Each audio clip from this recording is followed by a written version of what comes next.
Hello, welcome to Shad Life. Okay, I'm starting to put the gyro on this bike. I just did a previous video, actually moments before this video. That's how I roll, just so the videos don't get too long.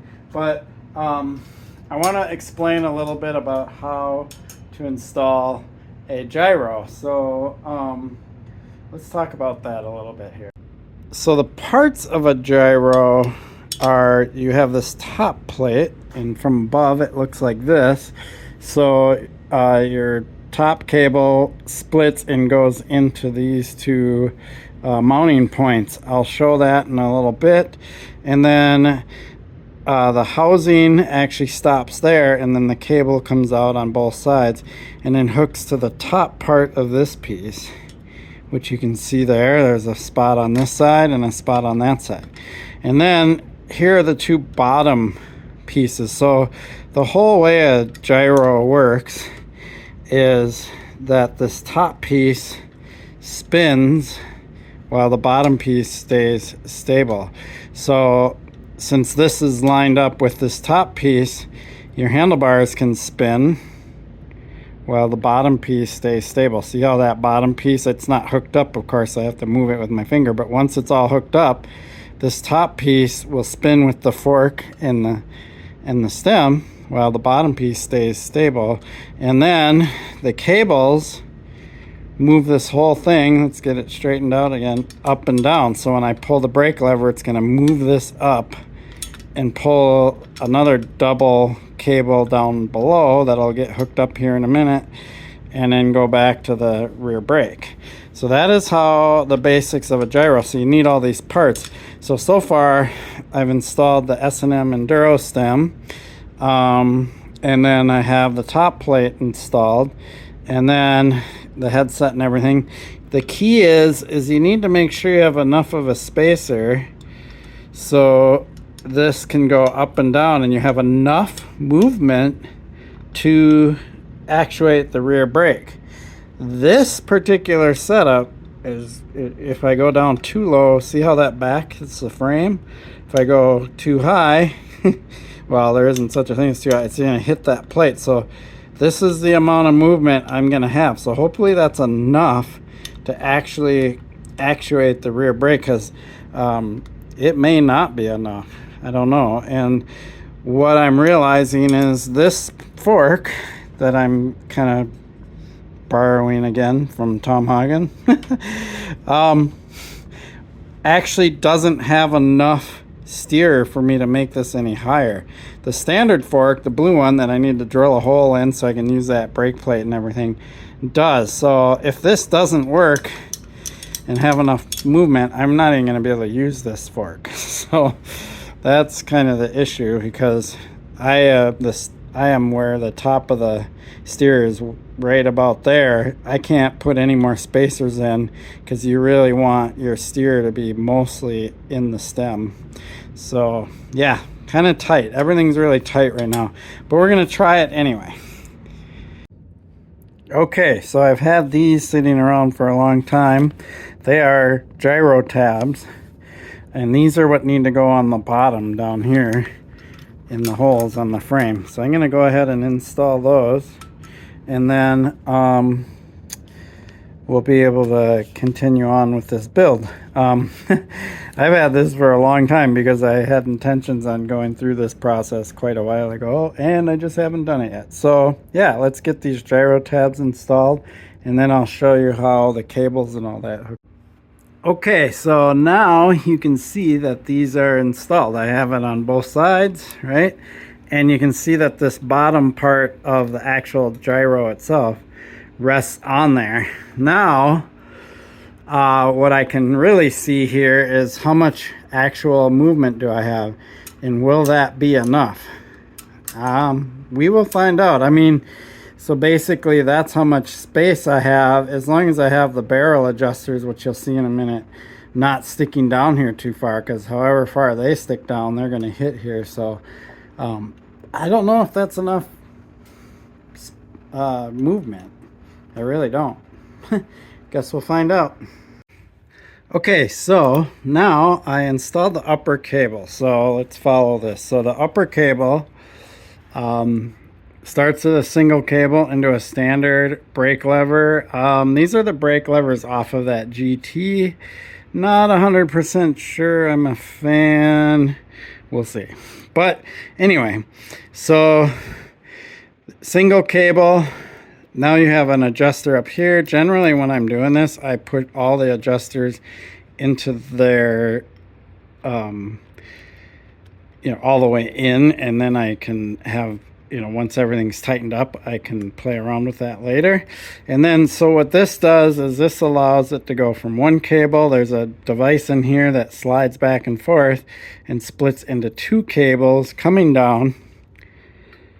Flip this around through here and to the gyro. Now, whether you put this in front of your crossbar or behind your crossbar is entirely up to you.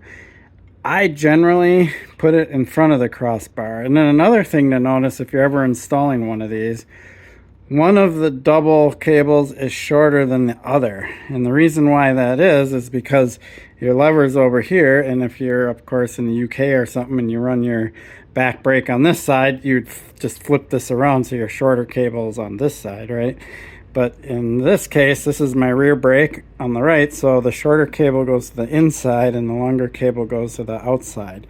So it's like that just so you don't have this whole bunch of extra cables, because back in when the gyro was originally made, these used to be the same length, and this always ended up in a really funky place. So by doing it this way, it ends up being a tighter fit and a nicer fit. So that's pretty cool. And you can get different length cables. So if you wanted this actually lower, let's say you are doing flatland where you're hopping over this bar or you're sticking your foot over here or whatever, and you don't want to catch this with your foot, they do sell shorter versions of this, right? So yeah, pretty cool. So now where I'm a little bit hopeful here is the lever here and this amount of movement are matching. So this, let's make sure this is all the way down on that. There we are. This is resting on those plates. So this is as low as it can go. But watch what happens. I'm going to pull the lever, go back up, and notice that the lever hits the grip at about the same time that this hits the top. So that's going to be the most I can pull it anyway, right? Because even if I had more space down here, right, the lever is going to hit the grip before anyway. So I'm guessing that because of that, this is going to actually be enough play and be able to actuate the brake. So still not entirely sure until this is all hooked up, but because the lever hits the grip there, I think it's common sense that, yeah, that's enough play, right? So, all right, now that we got the top working, so as you can see, as I just showed, when I pull the lever, it pulls that whole device. And once this bottom one is hooked up, right now it's kind of free floats because there's bearings in there, and this kind of circular piece, slides within itself with bearings. Once this is hooked up, this will no longer move, and then I can spin the handlebars without that moving. So I'll show you that once I get the back brake cable hooked up. Okay, so this is kind of a key point in the whole process. So as you can see, I do have the rear cables hooked up to the gyro. I do not have it hooked up to the brake yet, which I'll show you in a moment. But the key point here now, BMX bikes have different configurations, right? If you were for some reason running a V-style brake where your mounts are up here, or even a U-brake up here, but any kind of brake up here, you would have to have some way of having your cable route along here and stop at some type of bridge or something here and actuate those brakes. That's rare. You don't see that on freestyle brakes that run gyros and stuff. You almost always see either the brake underneath, this is called the seat stay, so underneath the seat stays, or you'll see them on top of the chain stays. An example of that is this bike.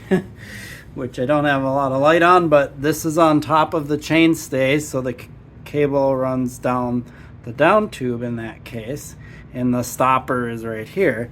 But on my standard, the brake is underneath the seat stay. So two different places. Those are the two most common locations that you'll find U-brakes, and usually that's one or the other when a gyro is being used. So that being said, this lower cable came with an extra long piece of housing that I just cut to size to fit in here. And when I cut it, before I cut it and measured it, I made sure that this curve comes up and comes in there pretty straight, right? And you want these kind of sweeping curves. You don't want them to be super tight. This seems a little kind of maybe too low. Doesn't seem to interfere, so I might actually shorten that a little bit just to pull this back just a tiny bit. But that's really important, is making sure these are at least in a nice decent curve. So if I make them a little tighter, then that could cause the cable to be bend a little more and cause more friction when I pull the brake. So important to kind of pay attention to those details. I probably will tighten this up a little bit, because when I'm looking at it, I'm like, these hang down a little lower than I would like, although it does clear, so it's not that big of a deal, right? Personal preference when it comes to that. So let's show you this, because at this point in time, even though I don't have the brake hooked up, you can see how the gyro works. So see how the top part moves, and of course I don't have anything tight in here, so it's gonna look kind of crappy, but see how that moves and the bottom stays.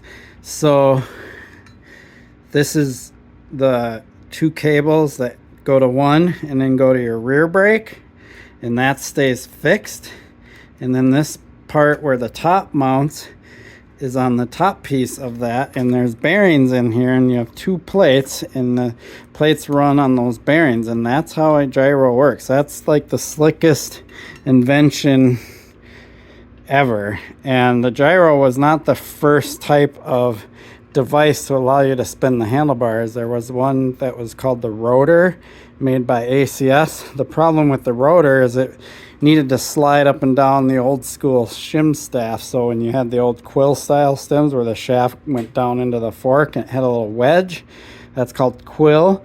You'd have a shaft there, and the rotor would slide up and down that shaft, and it only had one cable going in and one cable going out, and it rotated within itself, similar to how this thing does.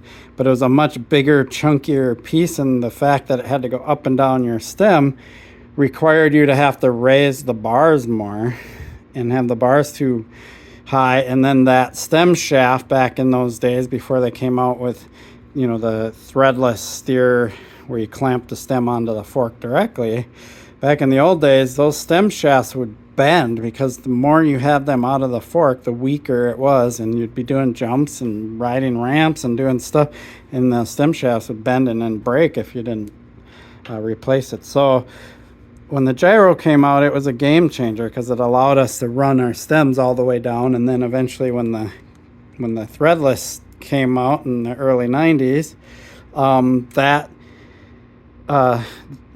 these were easily adapted to that system.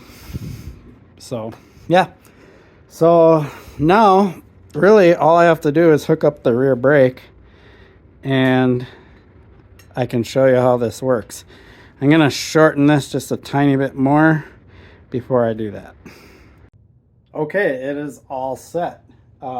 It actually goes pretty quick when you know how to do it, because I'm actually surprised how quickly I put this together. But I've done it a lot of times. It's been a while, but I used to work in a bike shop called Twin City BMX, and I installed these things all the time. So I actually do have plenty of room. Like, my brake is engaging, and I actually need to back it off a little bit, because the pads are a little too close to the wheel right now. But I'm not gonna mess with that until I get everything else in. I don't have a chain on here, so I don't have the wheel placement defined and all of that. But I do have a working brake, and if I have to back it off a little bit, I just loosen this, slide the cable, retighten it, or whatever. But it's working. When I pull the lever, it pulls the brake. There's a little bit of play in the lever, so I can take that out with these barrel adjusters or this barrel adjuster, either one. And that will make sure that the lever doesn't, like if there's a little bit of play here, that's up here, this adjustment. So you get a solid pull and it's not like sloppy. Then you want to look down here and check out these adjusters, right? And make sure your cables are all seated in there.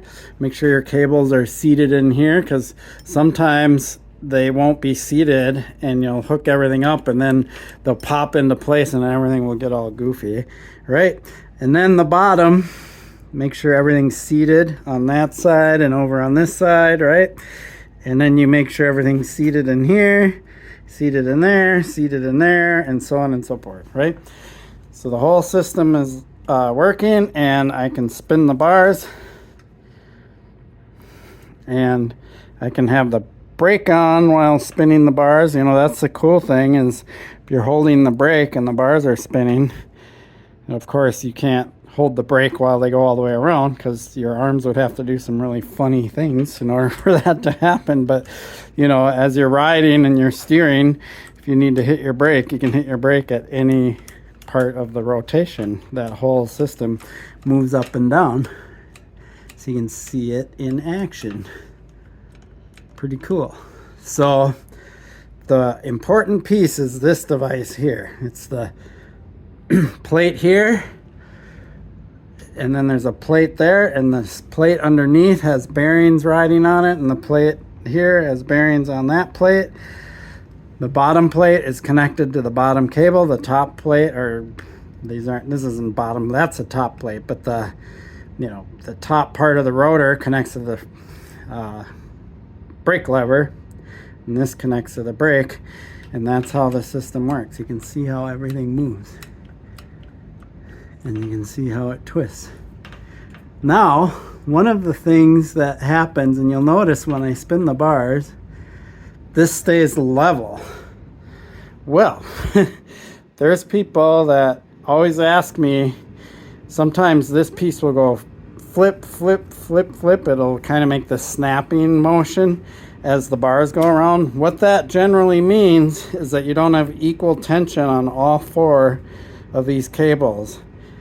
So you want to, and usually you can just visually do it, where you just make sure your amount of space there and there is equal. Make sure these are equal on both sides, right?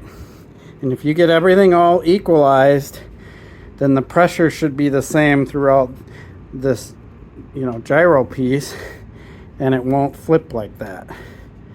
So that is why it does this thing that sometimes it'll go as you're spinning the bars. That is because you don't have equal tension between these 2 points and these 2 points down here. So you just have to play around with those adjustments. One of the things I'm a little baffled about is this top cable doesn't have the little lock, you know, stoppers. Not super critical, but if these move, you know, I can always correct it. Or I can find little nuts to lock them on there. These little nuts are just there, and you can lock them tight. To be honest, I actually don't like to lock them super tight, and the reason being is because if things do get a little wonky, I can adjust it while I'm out riding. I can just finger adjust things and make sure it's working correctly.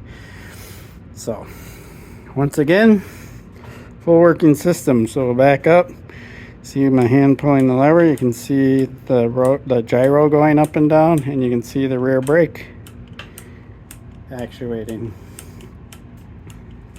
So there you go. That is a gyro. You see, I do eventually keep my promises. This one might have taken 1.5 years or 2 years, but I do. Next thing I will show you is the front brake, because that's probably something some people don't know how that works. And so I actually pulled the cable out. It was flopping around, because I'll do a fresh install of the front brake on Tom Hagen's fork here. Shh, don't tell him that I still have his fork, because you know, maybe he'll want it back before I get the hole drilled in my other fork. So, yep, I will finish the front brake setup, show you how that works in another video, and basically by the time I get that done, you know, I'll do the cranks and the chain and get everything set up back there. I mean, this bike will be ready. So it wasn't a huge project, but it's definitely a project. And now, once I get this finished, I need to find somewhere I can ride it in the wintertime. Wonder if Trevor Meyer would let me play around in his basement. Probably not. He seems to have that all to himself. If you don't know who Trevor Meyer is, definitely look him up. I see his Facebook feed. He always posts videos of him flatlining. He is still one of the better flatlanders in the world. So, and he's from Minnesota, as is Tom Hagen. Two pretty well-known people in the BMX world. I appreciate your support for my channel. Please like and subscribe. Peace.